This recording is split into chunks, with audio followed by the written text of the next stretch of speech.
Hi, I'm Leanna. I used to be an engineer and now I'm an actress. And a lot of people ask me how I did it. How does one actually leave corporate slavery? Well, you've clicked on the right video. We're born and raised into this system that tells us we have to go to college, we have to have a 9 to 5 job, and we have to work 40 hours a week until we're 65. And we're told that this is the American dream, that this is the ideal, that this is normal. So then you do the things you're supposed to do. You get good grades, you go to a good school, and then you get a corporate job. And guess what? It sucks. And at this point, you're just like, this is what the American dream is? This is what we're supposed to want? Maybe you got this corporate job thinking that this was gonna be your be all end all, that this is your career, that this is the field that you're gonna be in until you're 65. But then you work for a few years and you realize you're exhausted. You don't have time for your own life. You don't have time to cook. You don't have time to do laundry. You don't have time to spend with your kids if you have kids. The system is broken. And if you're watching this video, I'm probably preaching to the choir by saying that. You know the system is broken. Now, who am I to make a video like this? There seems to be so much discourse around Gen Z not wanting to work. There seems to be so much discourse about the difficulty of finding a job in the current job market. Am I just one of those people who were lucky enough to get a job in this horrible job market and then had the privilege somehow to quit? My answer to the question of who am I to make a video like this is that I'm just a regular person. I'm just a regular person who followed all the steps that she was supposed to, and then decided that it wasn't for her. And it's been 2 years since I've quit. And I've managed to sustain my lifestyle, pay my bills, and not be in any debt whatsoever. And I do recognize that not everybody is childless, single, or young. I know having these 3 things helps me immensely. And if you don't have all 3 of these things, you might not want to listen to me, but maybe also you do. I believe if somebody truly wants something deep in their heart, they will figure out a way to make it happen, no matter the difficulty. My channel is specifically for people who value their happiness and their well-being above all else. In my last video, I talked about the what and the when, the timeline, the exact events that led me to this point in my life, but I didn't really get into the how, so today is all about the how. Since I quit my corporate job and I'm one of those Gen Zers who don't want to work, you might not think that I'm a very practical person. Well, I am. Chances are you're also a very practical person because you're watching this video. If you were not a practical person, you would just quit your job as soon as it got hard, as soon as you hated it, without thinking of the consequences. But of course you're thinking about the consequences. You're not rich, you don't have a sugar daddy to fall back on. That's why it's so scary. That's why it's so scary to take the leap. For people like you and me, there are a lot of things to consider before you actually turn in that 2 weeks notice, before you euphorically turn in that 2 weeks notice. The very first step is to get very, very, very honest with yourself. You'd be surprised at how many people lie to themselves every single day. What beliefs about work and earning money do you still hold in your head? Like for me, for example, for the longest time, I held the belief that work equals misery and there was no way to escape that. And therefore, everything that I did up until the age of 20 was to confirm that narrative that I held in my head.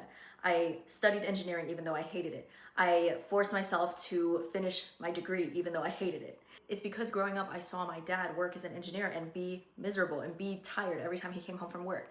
And I just thought that that was what that had to be. Are you keeping yourself stuck mentally because of what you think you should be doing? Contrary to popular belief, you don't have to work a 9 to 5. Plenty of people make a lot of money doing random things, part-time jobs. Just yesterday, I saw a woman who posted a reel about her bartending business and how she only has to work 1 day a week. And she makes like $600, $700 a night. And now she's making way more than she was working 9 to 5, 40 hours a week at her corporate job. The thing is, I feel like a lot of people aren't willing to let go of the narrative that 9 to 5 is what you're supposed to do. People think that a 9 to 5 is a career, that somehow having a job and not a career is shameful. We need to let go of that. That is boomer mentality. The younger generation is waking up and hey, maybe they'll call us lazy. For sure they'll call us lazy. But you know what? Let them call us lazy. They're miserable. That's why they're pissed. So firstly, get very honest with yourself. And then the next step would be to ask yourself what it is that you're going to do. What is the career transition that you're going to make? Because if you're like me, you'll have to do something. You can't just quit corporate and then sit on your butt for the rest of your life. Unless a very rich relative dies and then you get the inheritance and well, in that case, you don't have to watch my channel anymore. For me, I knew exactly what it was that I was going to do. I was going to be an actress and a personal trainer. Personal training and acting, they're very complementary because personal training is very flexible and acting requires that amount of flexibility. Last minute self-tapes, last minute auditions. Last minute casting calls that you have to be available for. If they want you on set the next day, can you be on set the next day? If you don't know yet what you want to do, but you know you want to leave corporate, that is okay. That is okay. What I want you to do is I want you to write down a list of everything that you're good at. Everything that you're good at. Things that people tell you that you're good at, things that you know in your heart that you're good at, and then make a list of everything that you love doing, that you enjoy. And then start cross-referencing the list and see if you can make any careers out of what you love and what you're good at. There are a million ways to make money on this planet. And if you think otherwise, you're wrong. People literally make thousands of dollars live streaming them going to sleep. They're sleeping in bed and people pay money to click and make noises to alarm the asleep person. It's like entertainment. The person sleeping is literally making money in their sleep. There are a million ways to make money. And it's particularly upsetting when a young, beautiful woman thinks that she has to work a 9 to 5. No, you don't. You have even more opportunities as a young, beautiful woman. And if you're one of those people who are okay with just picking up and leaving and going to a new country to live on a farm or do a residency of some sort or work on a boat, like there are a lot of job opportunities where they offer free lodging as part of the job. Again, there are a million different ways to make money, and you don't even know about half of them. I don't know about half of them. There are just tons. And if you're open to the possibility of doing something new, doing something unconventional, doing something that people will side-eye, then you might just get your freedom.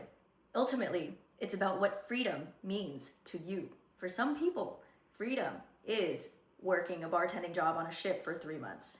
For some people, freedom is not having a job, not having a boss, being able to pursue acting full-time. For some people, freedom is being able to pick and choose which jobs they take. And so this step, deciding what it is that you're going to do for money, requires a lot of honesty as well. And then answer, what is it that you hate about your job? What is it that you wish were different? Do you want more time? Do you hate having a boss? Do you want to work for yourself instead? Asking yourself these questions, these probing questions, will reveal a lot more than you think, especially if you don't know what it is that you're going to transition into. Even before I got the corporate job, I knew I wanted to do acting. That was what I had my vision set on. Personally, for me, it was about working the corporate job long enough to make a certain amount of money. Now, how much money was that? While I was working my corporate job, I thought of every single thing that I wanted to do. What did I need several thousands of dollars for? I wanted to make sure that while I had the corporate income, I did everything that I wanted to do with money. Debt was paid off. I fixed my teeth. I planned the trips that I wanted to go on. I self-financed a short film that I wrote and produced as a passion project. Literally everything that you want to do that you can think of, do it while you're in the corporate job. Because the last thing that you want is to be out of the corporate job and not have that same source of income anymore, and then be left wanting for more, thinking, oh, if I still had that corporate income, then maybe I could do this, maybe I could do that. But now I can't do that, and so I'm very uncomfortable. On top of doing all the things that I wanted to do with money, I also saved a lot. The nice thing about working corporate is that when you're making a 6-figure salary, you have a lot of expendable income. People make the mistake of spending all of it. They inflate their lifestyles. They get a nicer apartment. They lease a car. They buy a new car. They order Uber Eats. They DoorDash. They waste a lot of money. And the idea, if you want to leave corporate, is to save as much as possible so that you can buy your freedom. So we're riding the honesty train into the next step, which is that you have to be very honest about your living expenses and how much money you actually need to survive. Most people are spending way more than they need to be spending. People are spending hundreds of dollars on concert tickets, hundreds of dollars on eating out every single week, hundreds of dollars on subscriptions they don't even use. So when I was planning on leaving my corporate job, I made a very strict budget. How much do I actually need a month to survive on? I've never been the type to spend hundreds on concert tickets. I cook everything. I hate paying for subscriptions that I don't use. I don't like wasting money. It's the Asian in me. Discretionary purchases like going out to eat at restaurants and buying clothes and buying makeup, I was willing to minimize that. While I was working corporate, I was eating out every single week. I was buying a lot of makeup, a lot of jewelry, a lot of clothes, but I was happy to give that up in exchange for my freedom, which was priceless to me and still is. And today I do have a monthly budget for those things, but it's very, very small. And the thing is, I'm not unhappy with that. So get really honest with yourself about where you're wasting money and where you can trim the edges a little bit. Be honest about what you're willing to give up. If you don't want to live with roommates and you know that for sure and you know you'd be miserable, then don't live with roommates. But if you know you can live with roommates, then live with roommates. If you know you can move back in with your parents and save a bit more cash that way, move back in with your parents. But if you know that you can't, do not do it. Remember, happiness above all else. And once you ride the honesty train to this point, what do you want to do? What don't you want to do? What are you willing to give up? What is it that you want to pay for before you step out of this comfort zone? I didn't mention this earlier, but I do remember right before I left corporate, I got a $1,200 tattoo because I could. Not the most responsible thing, but I love the tattoo. What you want to determine with that budget that I mentioned is the minimum amount of money that it would take for you to be happy every single month.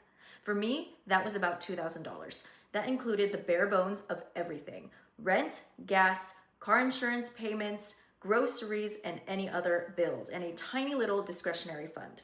$2,000. For some people, it might be higher. For some people, it might be lower. There's not really a right answer, but you have to determine what it is that will make you happy. A number that isn't too high that it's unsustainable, but also a number that isn't so low that you feel deprived. Because the point is not to leave corporate just to be miserable in a different way. Like you're leaving a miserable situation only to be miserable in a different way?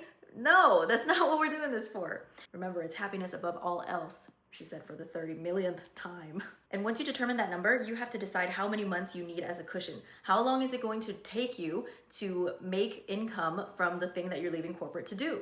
How long is it going to take you to replace your income? How much money do you need in order to not be strapped for cash in a miserable situation? How much money would you feel safe with having in your bank account, and you won't have an anxiety attack every single day just worrying about running out of funds? How much money is that for you? That number looks different for everybody. So if a person decided that they needed $2,000 every single month to be happy, and they decided that their timeline, that the time that they needed to get on their feet was 3 months, then they would save $6,000. 3 months is pretty short, but that's just an example. Having savings equals having time, and time is a precious and priceless resource. You decide the amount that you need. But once you decide, you owe it to yourself to keep that promise to yourself and adhere to that goal and execute on the plan. That means putting that money in your savings when you say that you're going to put it in your savings. That means keeping expenses low, not buying anything frivolous. And while you're doing this, do enough at work to not get fired. And count down, because you're going to get there. And once you get there, do what you said you were going to do and quit. And that's it. That's literally it. I say that there are 3 pillars to quitting your corporate job. 1, carefully planning for a career transition. 2, financial literacy. And 3, spirituality.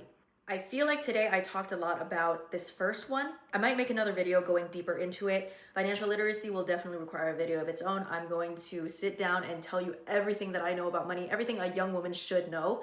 And number 3, I might lose some people on this one, but I genuinely believe that you need to have a connection with the divine and feel that there is some greater purpose than just we're on this earth and then we live and then we die. In order to actually understand the stuff that I need and want to say on this channel, and in order for me to be completely authentic and show up and be honest about how I got to this point, I have to include number 3. And it's not just woo-woo beliefs, it's not just manifestation. It comes down to my perspective of the world and my perspective of myself.